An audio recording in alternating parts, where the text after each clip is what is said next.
नमस्कार दोस्तों, स्वागत है आप सभी का मेरे YouTube चैनल पर। आज की इस वीडियो में बहुत ही महत्वपूर्ण जानकारी आपको इस वीडियो के माध्यम से मिलने वाली है। अक्सर हम तुलसी तोड़ते हैं भगवान को प्रसाद लगाने के लिए, और बेलपत्र तोड़ते हैं भोलेनाथ के चढ़ाने के लिए, फूल तोड़ते हैं भगवान को चढ़ाने के लिए।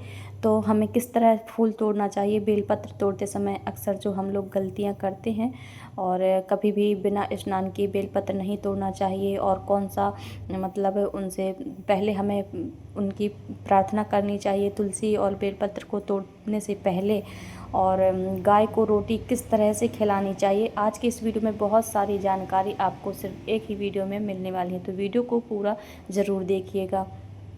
अक्सर दोस्तों हम पूजा तो करते हैं, जैसे कि बेलपत्र फूल सब कुछ भगवान को चढ़ाते हैं, मगर कभी कभी और ऐसा होता है कि हमारी पूजा का हमें फल नहीं मिलता। हम गाय को रोटी खिलाते हैं तब भी भगवान हम पर दया नहीं करते, कृपा नहीं करते, प्रसन्न नहीं होते, और हमारी जो इच्छाएं मनोकामना है पूर्ण नहीं होती हैं। तो कहीं ना कहीं हम पूजा तो करते हैं, मगर छोटी छोटी गलतियों की वजह से हमें पूर्ण फल उसका नहीं मिलता है। तो आज की वीडियो में यही जानकारी मिलने वाली है, वीडियो को पूरा देखो इसमें लिखा है कि जो अपने हाथों से बेल पत्र का चयन करता है उसको गौदान करने का फल प्राप्त होता है। अपने हाथों से बेल पत्र तोड़ के लाता है, चाहे वो स्त्री हो चाहे वो पुरुष, वर्णन अपने हाथों से लेकर के आए। प्रपश्येत शिवम पश्येत प्रणमेतन तनंतरा।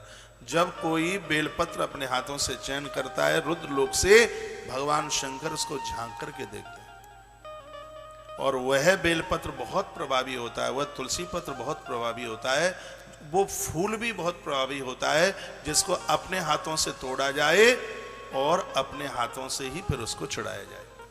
पद्म पुराण में एक बात और अच्छी लिखी है, भगवान उस भोग को बहुत ज्यादा स्वीकार करते हैं जो उसको अपने हाथों से बनाए और फिर अपने ही हाथों से भोग लगाए। बहुत ज्यादा राजी होते हैं भगवान, भारी खुश होते हैं। माताएं रसोई में बनाती हैं तो आवाज लगाती हैं, तू आ जा, तू आ जा, तू आ जा, तू आ जा। हाँ, 2 फुल का 1 रोटी का कभी भोग ना लगाया करे।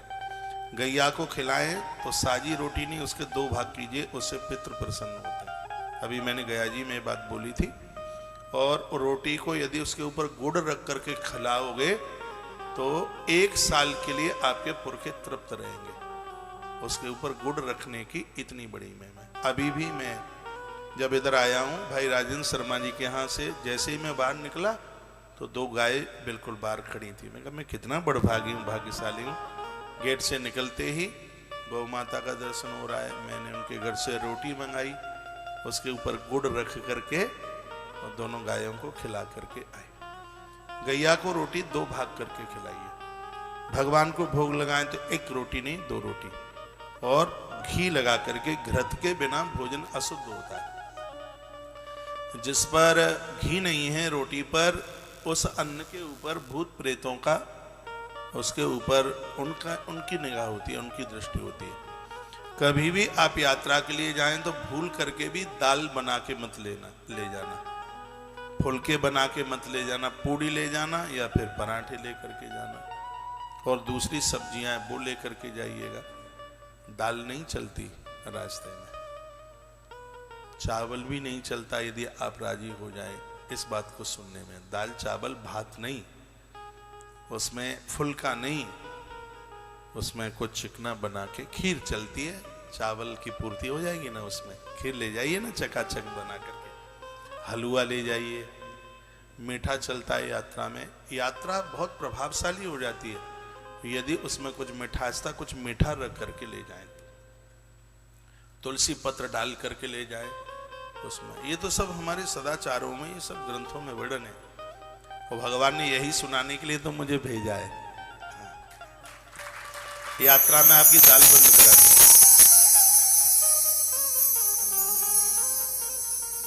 कितना अच्छा लिखा है, कितना बढ़िया लिखा है।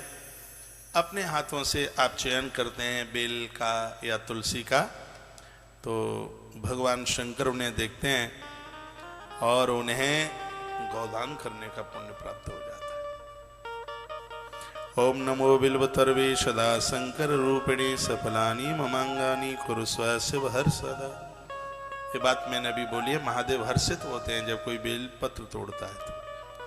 प्रार्थना की जाती है, बेल वृक्ष को तब तोड़ा जाता है। तुलसी मैया से अनुमति ली जाती है, तब तुलसी तोड़ी जाती है।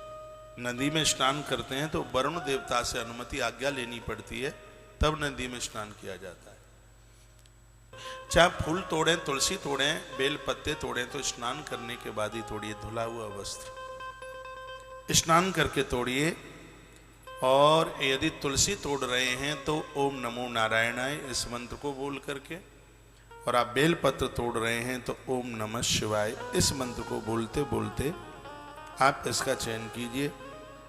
ऐसा वर्णन किया गया है। मंत्रेणानेन, यदि मंत्र बोल करके आप तोड़ते हैं तो भगवान बहुत खुश होते हैं, उन्हें भारी प्रसन्नता होती है। भगवान कहते हैं वो ऐसे सौहात ऐसे, यहाँ पर अमृत का कलश गड़ा हुआ है, सांप भी डस लेगा तो व्यक्ति का कुछ बिगड़ेगा नहीं। इतना बड़ा प्रभाव है बेल वृक्ष के उस एरिया का। वर्णन तो यह कि यदि किसी को सर्प ने, विच्छू ने डस लिया या किसी को विष चढ़ गया, उसको बेल वृक्ष के नीचे लिटा दो और वो निस्तेज हो जाएगा, वो प्रभाव खत्म हो जाएगा, जहर का, विष का प्रभाव खत्म हो जाएगा। बेल की इतनी बड़ी महिमा है। किस बोलिए मत, बिल्कुल आराम से। तो क्या आप लोग ये समझ रहे थे कि 10-20 ही लोग इकट्ठे होंगे? भाई 1.5 साल हो गई है कथा कहते कहते, तो प्रचार नहीं किया है, इतना बताया नहीं तो ग्राउंड भरा हुआ होता।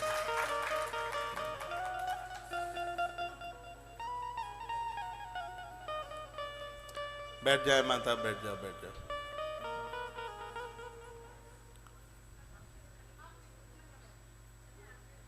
बोलो बांके बिहारी लाल की, श्री हनुमान जी महाराज की जय हो। भाई साहब तुम्हारा चैनल बंद है, पता है? हा?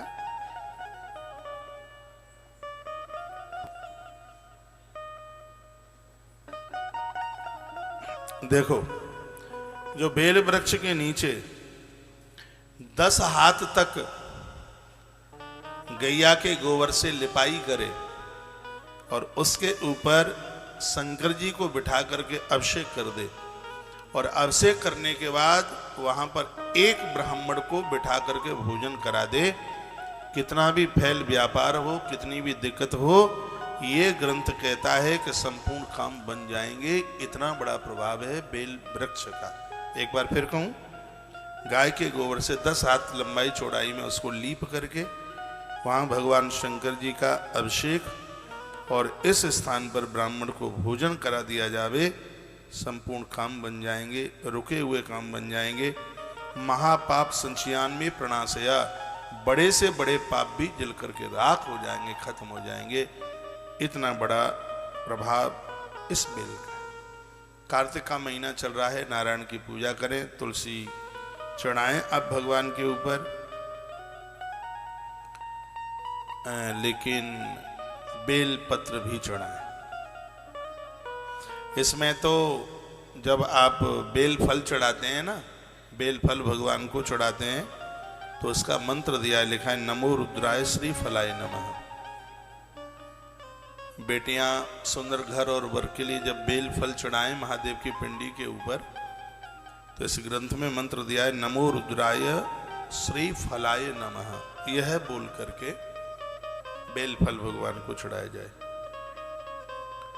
जो इस मंत्र का यथाशक्ति जप भी कर लेते हैं, किसी कारणवश उनको बेल पत्र मिलता नहीं है, बेल फल मिलता नहीं है, ओम नमो रुद्राय श्री फलाय नमः ऐसा जप कर लेते हैं तो बेल पत्र चढ़ाने का संकल्प पूरा हो जाता है। यदि किसी ने ऐसा संकल्प ले लिया है हमें रोजाना बेल पत्र चढ़ाना है, किसी दिन वो मिल नहीं रहा है, इस ग्रंथ में आगे वर्णन है कि ऐसा बेल पत्र है जिसको धो धो करके 6 महीने तक आप चढ़ा सकते हैं। 6 महीने तक वो निर्माल्य नहीं होता। ऐसा सिर्फ वन औषधियों में सिर्फ अकेला ऐसा बेल पत्र है, इसी ग्रंथ में लिखा है, जिसको धो धो करके आप 6 मास तक उसको चढ़ा सकते हो। 6 मास तक यह देवताओं को चढ़ाया जाता है। और देखिए इसकी और आनंद वाली बात है, जो पुण्य आज आपने चढ़ाया है जितना मिल रहा है, और 6 महीने के बाद वही बेलपत्र चढ़ाया जा रहा है, तो तब भी उतना ही मिलेगा, उसमें कटौती बिल्कुल नहीं है। तो ये बेल की जो महिमा सुन रहे हैं वो बड़ी अद्भुत है। शाखा भंगो न कर्तव्यो, बेल पत्तियां तोड़ने वाले लोगों समझ लेना कि कभी डाली तोड़ करके ना लाएं, नहीं तो बहुत लोग तो पूरा हनुमान की तरह पहाड़ ही उठा के लाते हैं। मैंने देखा है पूरी की पूरी शाखा, पूरी की पूरी डाली तोड़ के ले आते हैं। ये बहुत बड़ा अपराध है। लिखा है शाखा भंगो न कर्तव्यो, कभी भी वृक्ष की डाली न तोड़े, शाखा भंग न करे। एक एक बेलपत्र जो 3-3 पत्तियों का है बड़ा शुभ माना गया, एक एक बेलपत्र तोड़ा जाए, उसकी शाखाएं ना काटे। देखो इतनी सुंदर बात कही है। इसमें वर्णन है, जिस बेल के पत्ते की पत्तियां कुछ टूटी सी हैं, वो छिन्न भिन्न है, अखंडित है, कहीं से कटा पका है, तो लोग लेकर के इसको यूं ऐसे फेंक देते हैं।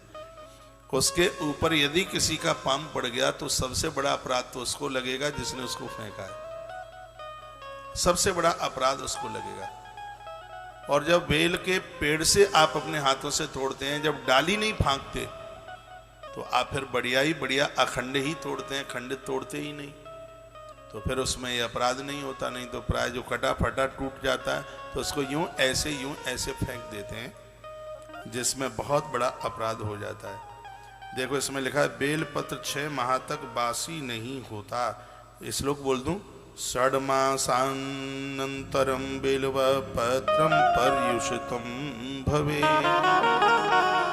6 महीने तक बेलपत्र बासी नहीं होता। 6 महीने तक उसको जल में धो धो करके आप भगवान को चढ़ा सकते हैं। भगवान पूरे उससे राजी होंगे, भगवान अति प्रसन्न होंगे।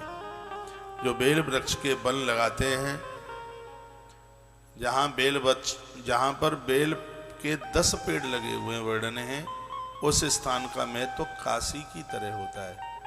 काशी का जितना महत्व है, भले ही हिंदुस्तान के दुनिया के किसी भी कोने में एक ही जगह पर बेल के 10 पेड़ लगे हैं, उस स्थान की महिमा काशी के बराबर हो जाती है। इतनी बड़ी एतान युक्तान तीर्थानी देवा सर्वम रुद्रः, वहां स्वयं भगवान शंभु आके बैठ जाते। एक बेलवतरुर यत्र तथा शंभुर मया से। एक बेल भी आपने लगाया है तो उसकी जड़ों में महादेव आके बैठ जाते हैं। बेल वृक्षा यत्र दशहा साहा काशी निवासयेत, यानी 10 बेल वृक्ष जिस जगह पर लगे हैं वह स्थान काशी की तरह हो जाता है। जहां 5 बेल वृक्ष लगाए हैं वहां महेश्वर अपने पूरे खानदान के साथ बैठ जाते हैं।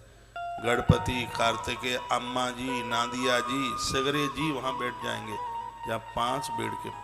मैं तो आपको कहूंगा, आप अपने गमलों में 5 से तो कम लगाना ही मत बिल्कुल, क्योंकि इसमें वर्णन है कि जहां जिस जगह पर 5 बेल के पत्ते हैं, ये 18 महीने में बिल्कुल नई बातें आप सुन रहे हैं, मैंने पूर्व में नहीं बोली हैं बातें। आप अपने घर में गमलों में 5 गमलों में लगाएं, 5 गमलों में आप बेल का पेड़ लगाओगे तो इसमें वर्णन है कि भगवान शंकर पूरे खानदान के साथ आके बैठते हैं। नंदी, भृंगी, अम्मा जी, नादिया जी, गणेश बाबा, कार्तिकेय भाई साहब और स्वयं श्रीमान जी, ये सबरे ही बैठ जाते हैं आके। 5 पेड़ और 10 लगा दिए तो काशी के सगरे देवता आ जाएंगे वहां पे, वो स्थान ही काशी बन जाएगा। इतनी बड़ी महिमा। और मैं तो श्लोक बोलकर व्याख्या कर रहा हूं तो अतिशयोक्ति तो होती नहीं मेरी बात में, हर बात यहाँ प्रमाण के साथ, क्योंकि हमें विद्वान लोग भी सुनते हैं और बड़े थैंक यू, बहुत धन्यवाद भी वो देते हैं जो सुनते हैं। नमस्कार दोस्तों, जय श्री कृष्णा, राधे राधे। तो बहुत सारी जानकारियाँ इस वीडियो के माध्यम से जो आप लोगों को मिली हैं, तो कि गाय को रोटी खिलाने का कितना बड़ा महत्व होता है और किस तरह से हमें गाय को रोटी खिलानी चाहिए। और तो अगर हम गाय को रोटी गुड़ रखकर खिलाते हैं तो उससे हमारे पूर्वज तृप्त होते हैं। और हमेशा गाय की रोटी खिलाते समय एक रोटी के 2 भाग करके ही हमें और थोड़ा सा गुड़ रख करके गाय को रोटी खिलाना चाहिए, जिससे कि हमारे पूर्वज प्रसन्न होते हैं, पितरों का आशीर्वाद मिलता है। और जिस घर में पितरों प्रसन्न होते हैं उस घर में कभी किसी चीज़ की कोई कमी नहीं होती है। और भगवान को हमेशा 2 रोटियों का भोग, वो भी घी लगा करके ही भगवान को भोग लगाना चाहिए। तो आई होप कि आप सबको ये जानकारी अच्छी लगी होगी। तो अगर आपको ये जानकारी अच्छी लगी है तो चैनल को सब्सक्राइब ज़रूर करें। और आपको इसी तरह की वीडियोस, इसी तरह की जानकारी इस वीडियो चैनल के माध्यम से आप लोगों को मिलती रहेंगी। तो अगर वीडियो अच्छा लगा हो तो लाइक शेयर कमेंट ज़रूर करें। मिलते हैं अगले नेक्स्ट वीडियो में, तब तक के लिए जय श्री कृष्णा, राधे राधे।